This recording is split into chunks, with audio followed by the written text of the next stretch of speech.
How many times have we visited somewhere and said to each other, if only the walls could talk, what a story they would tell? All of us know, of course, that walls don't talk. How many people who, due to failing or lack of eyesight, have lamented if only newspapers could talk, what stories they could tell? Well, the good news is that newspapers can and do talk, but sadly there are so many who don't know that. Over the years, I've given many presentations on our talking newspaper to so many organisations and exhibited at numerous care events and conferences for carers and care homes. I always find it challenging that there are so many who have no idea that talking newspapers exist and what it is that they offer. But they're always both fascinated and intrigued to learn more, as my intention of being there, of course, is to raise the awareness of talking newspapers in general and the Long Eaton District Talking newspaper in particular. I should point out that we actually took over the Ilkeston Talking newspaper some years ago for a variety of reasons, which is why we are Long Eaton and District. Just so that you're aware, it was 47 years ago, back in 1978, that the BBC carried a programme that was to have a profound effect on the lives and the well-being of so many people for generations to come. What the programme said was that those of us who are sighted almost take for granted reading a good book, poring over a daily newspaper, meeting up with family and friends, enjoying our glorious countryside, or just simply watching the television. If you're blind, that's what you see. If you're partially sighted at best, that is what you see.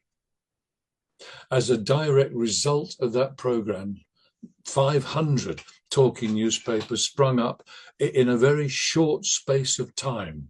Today, there are 300 talking newspapers, all of them in the main affiliated to the TNF, the Talking News Federation, and are all run by volunteers and are all not-for-profit charities. Talking newspapers' output regularity varies. Some provide a weekly service, some a fortnightly service, and others, like ours, offer a 3-weekly service, but all offer a memory stick of content, a memory stick player, completely free of charge. Even the Royal Mail, God bless them, pay for all of the postage. And on those memory sticks, every 3 weeks, we provide something like 90 recordings of local news, stories, comments, articles, poems, quizzes, 12 magazines that we buy from the RNIB, and so on and so forth. We, as a talking newspaper, began back in 1978, not long after that television programme. And what you're looking at here is an extract from the Long Eaton Advertiser dated the 2nd of March 1978, advertising a meeting to be held on the 9th of March at Long Eaton Town Hall, chaired by the then Mayor of Long Eaton. That meeting, a proposal was made to start a talking newspaper, which was unanimously carried. There was one lady who wasn't totally sure that it was right because she said, how am I going to drive my guide dog with a talking newspaper? Anyway, that was then, and this is now. This is the number of volunteers that we are so proud of. There are 46 volunteers at the moment who do what they do with great passion, with great commitment, and with great love. Our area that we cover, even though I've got here that we go up to Eastwood in the north, Castle Donington in the south, Erewash in the west, and Beeston in the east, we now actually go up to Ashbourne and Wirksworth as well. We get so many referrals, but you can see there that at the moment we have 130 listeners that we deal with every 3 weeks. We do have a website provided by Brooks Computer Solutions. We are their chosen charity, and we have many people who listen to us on our website. We're on Alexa as well. And if to access that, you simply say, Alexa, play Talking Newspapers. She will ask you, as long as you have the skill activated, she will ask which town, you say Long Eaton, and away we go. The operation that we run is very simple. We have Rod Malcolm on the right-hand side of the bottom. He is a local freelance journalist who provides us with endless amounts of information and stories for our Talking newspaper.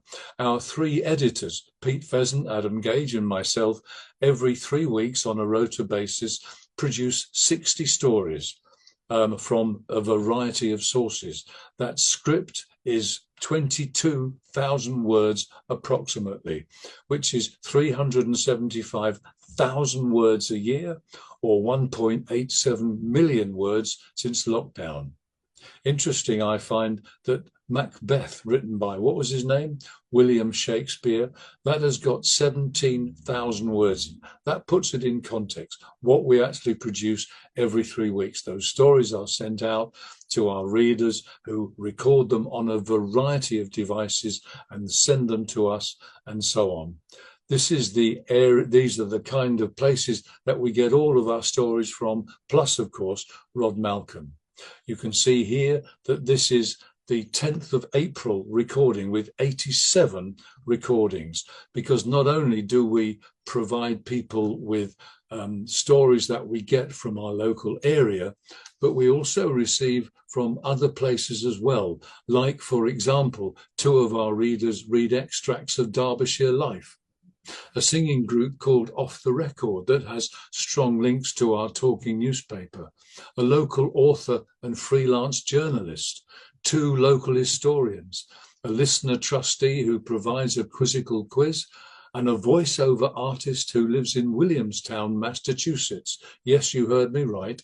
Pupils from Red Hill Primary School, Lockbrook, and members of the Just Right creative writing group who meet at the Elephant Rooms in Draycote.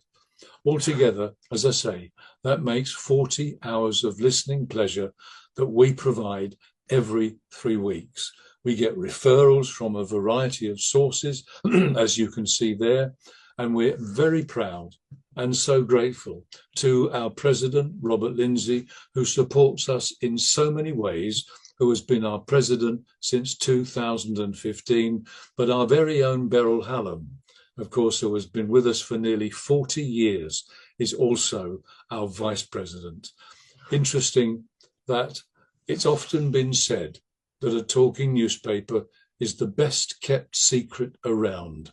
But we have 130 blind and sight impaired people in Erewash and beyond, plus website, plus Alexa. So all I can say is, please spread the word. Let's make it the least kept secret that there is around. That's our motto.